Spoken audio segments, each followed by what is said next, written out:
மக்கள் அனைவருக்கும் வணக்கம். நான் உங்கள் அரசியல் விமர்சகர். நேத்து ஒரு வீடியோ போட்டிருந்தேன். ரொம்ப அது கொஞ்சம் வேலையா இருந்தேன். கொஞ்சம் வெளியில போயிருந்தேன். பனையூர் வரையும் போயிருந்ததுனால சரியா அத உங்களுக்கு எலாபரேட்டா சொல்ல முடியல. இப்ப என்ன நிலவரம் அப்படின்னா, இன்னைக்கு கேம் சேஞ்சரா மாறி இருக்காங்க. யாருன்னு பார்த்தீங்கன்னா, விசிகா அவர்களும், சிபிஎம்மும், சிபிஐயும் இந்த 6 கட்சிகளும் தாவேகாவினருக்கு ஆதரவு குடுத்தாங்கன்னா, தாவேகா தலைவர் விஜய் அவர்கள் சிஎம்மா நாளைக்கு பதவியேற்பார். இதுதான். இதை தவிர்த்து நிறைய பரபரப்பான விஷயங்கள்லாம் போயிட்டு இருக்கு. வாங்க நம்ம வீடியோக்குள்ள போலாம்.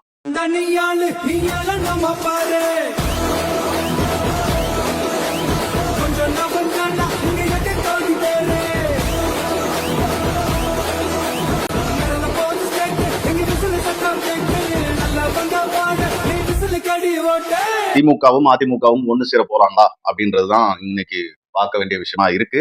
2 பேரும் சேர்ந்தாலும் சரி, பிரிஞ்சாலும் சரி, எங்களுக்கு ஒரு பிரச்சனை இல்லை. நீங்க சேர்ந்தீங்கன்னா அப்போசிஷன் நிக்க போறோம், நீங்க சேரலனா நாங்க தான் ஆட்சி அமைக்க போறோம், அவ்வளவுதான். இது ஒன்றும் அப்படியே ரொம்ப பெருசாலாம் யாரும் யோசிக்க தேவையில்ல. கொஞ்சம் டென்ஷன் ஆக தேவையில்ல. நேற்று அது மாதிரிலாம் ரொம்ப டென்ஷன் ஆனதெல்லாம் போதும். மெயின் ஸ்ட்ரீம் மீடியா ஏதோ ஓடிட்டு இருக்கு, ஓடட்டும் அதுவும் அந்த பக்கமா. பட் த மேட்டர் இஸ், திமுகவும் அதிமுகவும் ஒண்ணு சேர போறாங்க அப்படின்னா, முதல்ல திமுக அதிமுக இதை ஒத்துக்கிறாங்களா அப்படின்ற ஒரு கட்டாயத்துக்குள்ள நீங்க வரணும். ஏன்னா இன்னைக்கு சீனியர் மிகப்பெரிய ஜாம்பவான் திமுக திரு ஸ்டாலின் அவர்கள், அவர் என்ன சொல்றாருன்னா, ஏடிஎம்கேவோட கூட்டு சேர்றது ஒரு ஐடியாவே இல்லைன்ற மாதிரி தான் சொல்றாரு. ஆனா 10ஆம் தேதி வரையும் அவங்களோட எம்எல்ஏ எல்லாம் சென்னையிலே இருக்க சொல்றாரு. இதை தொடர்ந்து அப்படியே பார்த்தோம்னா, ஆளுநர் திமுகவும் அதிமுகவும் ஒண்ணு சேர்ந்து ஆட்சி அமைக்கலாம்னு ஒரு வாய்ப்பை கொடுத்திருக்கிறாரு. அப்படியே இந்த பக்கம் திரும்பி பாத்தீங்கன்னா, நம்ம இடதுசாரிகளும் திருமாவளவனும் இன்னும் பேசிக்கொண்டே இருக்கிறார்கள். அந்த பேச்சுவார்த்தைகள் கொஞ்சம் போயிட்டே இருக்கு. திருமாவளவன் அவர்கள் என்ன சொல்றாருன்னா, நாளைக்கு தான் பதில் சொல்வேன் அப்படின்னு சொல்லியிருக்காரு. இன்னைக்கு ஈவினிங் ஒரு 5 மணி போல மீட்டிங் சொன்னாரு. மீட்டிங் சொல்றாரு, ஜூம் மீட்டிங் சொல்றாரு. நிறைய பேர் வெளியூர்ல இருக்காங்க, அவங்க எல்லாம் வரணும்னு சொல்றாரு. ஜூம் மீட்டிங் எதுக்கு நிறைய பேர் வரணும்? ஸோ இந்த மாதிரி ஒரு விஷயங்கள்லாம் ஓடிட்டு இருக்கு. பரவாயில்ல, எல்லாருமே ஒரு முடிவு எடுத்து தானே வரணும். அவங்களும் இப்ப திமுகவோட சேர்ந்து ஒரு 2 எம்எல்ஏ வாங்கியிருக்காங்கன்ற ஒரு பிரச்சனைகள் வரும் இல்லையா? அதனால அவங்களும் சொல்லிட்டு தான் வரணும் அப்படின்ற ஒரு பாயிண்ட் இருப்பாங்க. இடதுசாரிகளுக்கும் அதே பிரச்சனையா தான் இருக்கும். பட் இந்த கூட்டணி திருமாவளவன் அவர்களுக்கும் இடதுசாரிகளுக்கும் ஒரு மிகப்பெரிய ஆப்பர்ச்சுனிட்டியா அமையும். நான் அரசியல் அவ்வளவு பெரிய ஆள் கிடையாது. பட் அரசியல்ல இருக்கிறவங்க மேபி இதை சொல்லலாம். இன்னும் 2 இடம் 3 இடம் இதுக்கு சண்டை போட்டுக்கிட்டு ஆல்மோஸ்ட் ஒரு 8 இடத்தை வாங்கிக்கிட்டு இப்படியே இருக்கிறத விட, இங்க வந்ததுக்கு அப்புறம் ஒரு மக்களுக்கான நல்லாட்சி அமைச்சு நெக்ஸ்ட் எலெக்ஷன்ல அவங்களோட growth அவங்க பார்க்கலாம். நேத்து சொன்ன மாதிரி தான், இவ்வளவு பெரிய லீடர்ஸ் எல்லாம் தாவேக்கால இருக்கும்போது அந்த கட்சியின் விஷயம் என்ன அப்படி இருக்குன்னு பாத்தீங்கன்னா, ஒரு பெரிய பணக்காரங்களை நோக்கி இந்த கட்சி போகாதுன்றதுல கன்ஃபார்மா நம்ம எல்லாருமே நிக்கலாம்.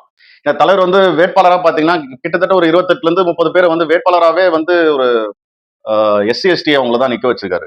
இதெல்லாம் யாருமே பண்ணதில்லை. ஓகேங்களா? அதெல்லாம் நான் சொல்லிக்கிறேன். இன்னைக்கு காலையில இருந்து பாத்தீங்கன்னா சில கொத்தடிமைகள்லாம் வாட்ஸ்அப் ஸ்டேட்டஸ் எம்ஜிஆர் பாட்டு, ஜெயலலிதா அவர்கள் பாட்டு அதெல்லாம் போட்டுட்டு உட்கார்ந்துருக்காங்க. இவங்க எல்லாமே இப்போ ஒண்ணு சேர போறாங்களாம். இந்த ஒண்ணு சேர்ந்து இவங்க தாய் கழகமா இணைய போறாங்களாம். எலெக்ஷன்ல நின்னு ஜெயிக்க துப்பு இல்லை உங்களுக்குலாம். ஓகேவா? இது ஏன் இந்த வார்த்தையை நான் சொல்றேன்னா, எனக்கு அந்த கட்சியின் தலைவர்கள் மீது இன்னும் நம்பிக்கை இருக்கு. ஏடிஎம்கே எனக்கு தெரியல, தலைவர் இல்ல. அவங்க தலைவர் மோடிஜி தான். இப்ப டிஎம்கேவும் ஏடிஎம்கே சேரும் போது அதுல மோடிஜி பேச மாட்டாரா? அதுல தலையிட மாட்டாரா? அப்ப அது மதசார்பற்ற கட்சியா அது இருக்குமா? பாமகவும் விசிகாவும் இதுல சேருவாங்களா அப்படின்ற ஒரு குழப்பமும் ஏற்படுது. இந்து முஸ்லிம் லீக்ல இருந்து ஒருத்தர் பேசினாரு.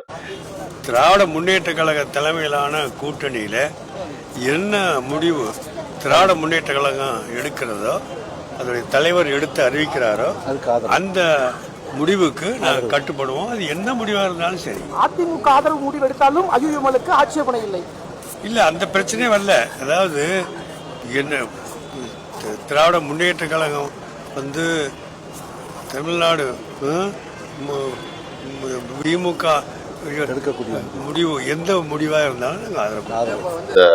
நடுவுல கொஞ்சம் பக்கத்து காலத்துல விஜய் சேதுபதி சொல்லுவார் பாருங்க, உங்களுக்காக என் உயிரோட கொடுப்பேன்டா, இந்த மாடி குதிக்க சொல்ல குதிக்கிறாரு. சோ அந்த மாதிரி ஒரு பதில சொல்லியிருக்காரு. அப்ப அந்த கட்சியை வித்துட்டாங்களா? எனக்கு புரியல.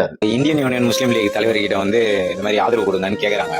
அதுக்கு அவர் என்ன பதில் சொல்லணும்னா, எங்க கட்சி மேல்மட்ட குழுவில் பேசி நான் பதில் சொல்றேன்னு சொன்னா சூப்பர். அவர் என்ன சொல்றாரு, நீங்க எங்ககிட்ட கேட்கறத விட திமுக கிட்ட கேளுங்க, எப்படி எங்க கட்சியை வித்துட்டீங்களா, என்னதான் பண்ணி வச்சுக்கிறீங்க. இத பாருங்க, அவரு இன்னைக்கு வரைக்கும் பிஜேபியை அவாய்ட் பண்ணி ஸ்டாண்ட்ல நிக்கிறாரு. ஒருவேளை நீங்க யாரும் வரல அப்படின்னா அடுத்த கட்ட நடவடிக்கையா ஏடிஎம்கே கூட கூட்டணி வச்சு இந்த தமிழ்நாடு சீரழியுதுன்னா அதுக்கு முக்கிய காரணம் இந்தியன் யூனியன் முஸ்லீம் லீக் தான். முஸ்லிம்ஸ் அனைவருமே இப்போ மோடிஜி கிட்ட போக போறாங்களா அப்படின்ற ஒரு யூகம் இப்போ உருவாகிட்டு இருக்கு. கவலைப்படாதீங்க, யாருமே கவலைப்படாதீங்க. நம்ம தலைவர் தான் கம்பல்சரி சிஎம் சீட்ல உட்காருவாரு. ஏடிஎம்கே டிஎம்கேவோட சம்பவம் இப்படி நடந்ததுன்னா மக்களோட ரியாக்ஷன் எப்படி இருக்கு தெரியுங்களா? இப்பவே ஆனா இப்போ உண்மையா அழுகுறாரு அவரு. யாரும் வைக்கிறீங்க என்னப்பா என்னை என்ன வார்த்தை வேணாலும் போடுப்பா, எனக்கு அதை பத்தி கவலை இல்ல, எனக்கு விஜய் சார் காப்பாத்துவார்ப்பா. எவ்வளவு ஒரு ஆதங்கம் தெரியுமா பெண்களை இன்னைக்கு முக்காவாசி பெண்கள் வந்து விதவையா இருக்க காரணம் யாரு? இவங்க கொடுத்த அந்த குடியாலதான் குடும்பம் கெட்டு போய் நாசமா போயிருக்குது. அதெல்லாம் அமைக்க கூடாது, போராடணும். நல்ல பண்ண வரான்ட்டு அங்க அவருக்கு பிரச்சனை கொடுத்தாங்க. அந்த மாதிரி கொடுத்து வராங்க. ஆளுநரை யார் தேர்ந்தெடுத்தாங்க? மக்கள் தேர்ந்தெடுத்தாங்க. அவர் வேலை என்ன? பதவி பிரமாணம் செய்து வைக்கிற வேலை அவருக்கு. அது வேண்டாத வேலை தான் நாங்க நினைக்கிறோம். ஏன்னா அவருக்கு வந்து இதுக்கு கிடையாது. விஜய் தான் வரணும். ரீஎலெக்ஷன் வச்சாலும் விஜய் தான் வரணும். அம்மா இருந்த வரைக்கும் எங்களுக்கு பற்றாக்குறையா இருந்தது. அம்மா போச்சு எங்களுக்கு சாவச்சாரு. மொத்த பேரும் சத்தான குடிய ஒயின் ஷாப் நைட்டுக்கெல்லாம் திறந்து வச்சு குடி ஊத்துறாங்க. மக்கள் தான் வந்து விஜய் சார் ஓட்டு போட்டிருக்காங்க. கண்டி விஜய் சார் வந்து ஒரு 30 சீட்டை வாங்கிட்டு இன்னும் ஒரு 30 இன்னும் ஒரு 40ன்னு பண்ணல. இவர் தான் இப்போ ஹை ப்ரொஃபைலே. இன்னைக்கு நிறைய என் ஃப்ரெண்ட்ஸ் எல்லாம் வந்து நல்ல அரசியல் பேசுவாங்க நினைச்சிட்டு நிறைய என்னோட ஃப்ரெண்ட்ஸ் எல்லாம் வந்து ஒரு மாதிரி மக்கு மாதிரியே ஏட்டுக்கிறானுங்க. நேற்று என்ன வந்து அரசியல் விமர்சகர் வந்து ஒரு கோமாளி அப்படின்ற மாதிரிலாம் அவரோட இன்ஸ்டாகிராம்ல நான் பாப்பன்றதுக்காக ஸ்டோரியா வச்சிருக்காரு. கோமாளியின் ரசிகர் அப்படிலாம் போட்டிருக்காரு. அவருக்கெல்லாம் இவ்வளவுதான் அரசியல் தெரியுமான்றதெல்லாம் நேத்துல எனக்கு ஒரே சிரிப்பு. காண்டல என்னென்னமோ பண்றானுங்க. ஒரு மண்டை பேதரிச்சு போய் என்னென்னமோ பேசிட்டு இருக்காங்க. கொத்தடிமைகளே காண்டாவாதீங்க. ஸோ ஓகே, அடுத்தடுத்த அப்டேட்ல நம்ம மறுபடியும் மீட் பண்ணுவோம். நன்றி, வணக்கம்.